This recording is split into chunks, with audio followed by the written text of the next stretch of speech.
Un gouvernement électoraliste, rien de plus.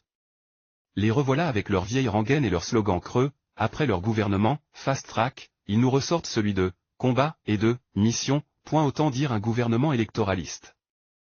Un point, c'est tout. Une équipe forte de 39 ministres dont 6 femmes. Les féministes apprécieront.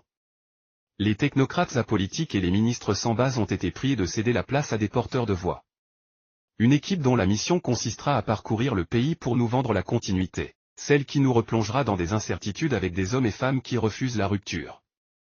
Car, du premier gouvernement de combat, on peut dire qu'il a échoué sur toute la ligne. Prenons l'exemple du combat emblématique contre la vie chère et qui prétendait diminuer les prix des denrées et aussi celui des loyers.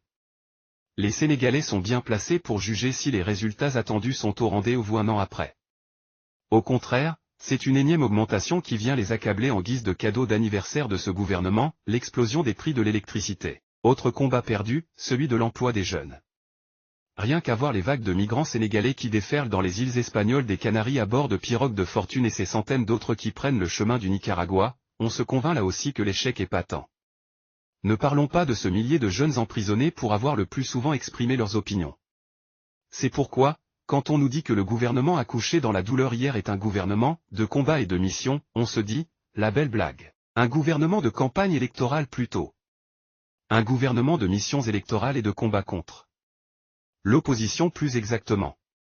Avec le départ du tailleur constitutionnel qui a migré aux affaires étrangères, nous lui souhaitons bien du plaisir dans sa mission avec nos compatriotes de la diaspora qui se feront un malin plaisir à l'accueillir avec tous ses honneurs partout où il se déplacera.